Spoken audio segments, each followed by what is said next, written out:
20 से भी ज्यादा एमिनिटीज के साथ 1, 2 एंड 3 BHK अवेलेबल है। शहर के बीचों बीच बन रही DZ सिटी में बुकिंग चालू है और DZ सिटी का काम भी तेजी से चालू है। ग्राउंड+2 कमर्शियल और मुमरा के सेंटर पॉइंट के साथ DZ सिटी आपके लिए एक बेहतरीन ऑप्शन बनता है। ज्यादा जानकारी के लिए दिए गए नंबरों पर कॉल करें या उनकी सेल्स ऑफिस विजिट करें।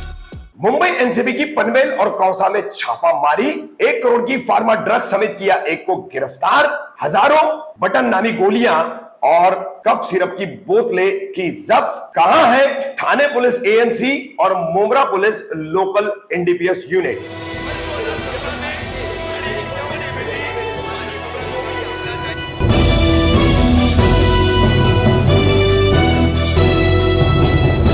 रफीक कामदार हिंदुस्तानी रिपोर्टर में आपका स्वागत है। गत 4 मई को Mumbai narcotics control bureau zonal unit द्वारा एक बड़ी कार्रवाई की गई है। पहली कार्रवाई की गई पनवेल में एक फार्म हाउस पर और उसके बाद दूसरी कार्रवाई की गई कौसा के एक परिसर में एक इमारत पर। एनसीबी द्वारा दी गई जानकारी के मुताबिक जो प्रेस विज्ञप्ति है रिलीज की गई है उसमें स्पष्ट तौर पर एनसीबी ने कहा कि उन्हें जानकारी मिली थी कि छाने के मुमरा में कौसा में एक बहुत बड़ा इंटरस्टेट रैकेट जो है वो ड्रग्स तस्करी का चल रहा है और ये फार्मा ड्रग्स तस्करी करते हैं। जैसे कि आप सभी को पता है कोडाइन सिरप, तो कोडाइन सिरप का जो कप सिरप जो होता है जिसकी बोतलें आमतौर पर नशे के लिए इस्तेमाल की जाती है और गोलियां होती है अल्प्राजोलम, नाइट्राजेपाम, नाइट्राटेन भी नशेड़ी लोग कहते हैं। बटन इन गोलियों को कहा जाता है। तो लगभग इस कार्रवाई में एनसीबी की इस जोनल यूनिट ने 1 करोड़ का फार्मा ड्रग्स पनवेल और कौसा से बरामद किया है। एनसीबी को जानकारी मिली कि ये जो इंटरस्टेट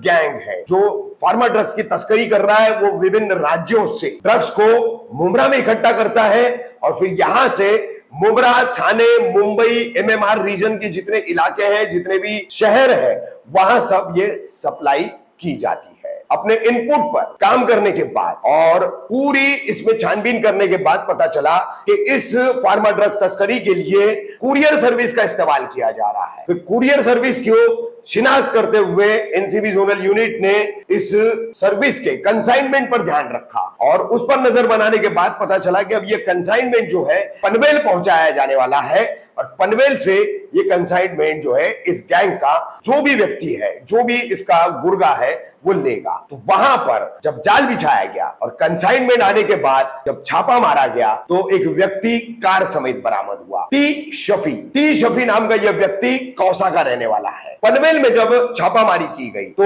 169.7 kg कोडाइन सिरप यानी सैकड़ों हजारों की तादाद में कप सिरप की बोतलें बरामद हुई। तस्वीरें हम आपको दिखा रहे हैं कि देखिए कितनी बड़ी तादाद में यह सिरप है। फिर इन सिरप के साथ साथ टी शफी की गाड़ी से 12,400 अल्प्राजोलम गोलियां बरामद की गई बटन। वहीं मौके पर ही शफी से जो पूछताछ की गई तो टी शफी ने जानकारी दी कि कौसा स्थित उसके मकान में और भी ये ड्रग्स रखे हुए हैं। फिर टी शफी को लेकर एनसीबी की टीम कौसा आई और कौसा में जब उसके मकान की तलाशी ली गई, हाउस सर्च किया गया तो उसके घर से अल्प्राजोलम की और 9,600 गोलियां बरामद हुई बटन और 10,380 नाइट्राजेपाम गोलियां बरामद हुई। ये दोनों गोलियां बटन के तौर पर जानी जाती है और इसका नशे के लिए इस्तेमाल किया जाता है। अब आइए मुमरा में ये रैकेट चल रहा है, इंटरस्टेट रैकेट चल रहा है। मुंबई एनसीबी यूनिट को पता चलता है लेकिन मुमरा में लोकल NDPS यूनिट है, कुछ पता नहीं चलता। थाने पुलिस आयुक्तालय के अंतर्गत एंटी नार्कोटिक सेल है, ANC है, कई क्राइम ब्रांचेस है, पता नहीं चलता। तो फिर ये कर क्या रहे हैं? एनसीबी अगर आकर के पनवेल और कौसा में इतनी बड़ी भारी कार्रवाई करती है, 1 करोड़ का फार्मा ड्रग्स बरामद करती है, आज युवाओं को खत्म करने वाला ये मेडिसिन ड्रग्स नशा जो है कोडाइन सिरप और कफ सिरप के नाम से ये जो नशा चल रहा है, बटन नाम से ये अल्प्राजोलन और नाइट्राजेपाम नाम की ये बटन नामी गोलियां जो चल रही है, युवा पीढ़ी को जो बर्बाद कर रही है, ये पता चल रहा है कि सिर्फ ठाणे या मुमरा, कौसा में ही नहीं, आसपास के तमाम MMR रीजन और मुंबई के पूरे इलाकों में इसकी सप्लाई की जा रही है। इतने धड़ल्ले से इंटरस्टेट गैंग मुमरा से काम कर रहा है और इसकी जानकारी और भनक तक जो है थाने ANC और मुमरा शील टाइगर पुलिस स्टेशन, ये दोनों पुलिस स्टेशनों के कोई भी पुलिस अधिकारी या कर्मचारी को या लोकल एनडीपीएस यूनिट को न होना क्या दर्शाता है? बहुत सवाल खड़े करती है एनसीबी की ये कार्रवाई कि आखिरकार यहीं पर इतना नशे का कारोबार कैसे पनप रहा है और नशा यहां पर कैसे फल फूल रहा है।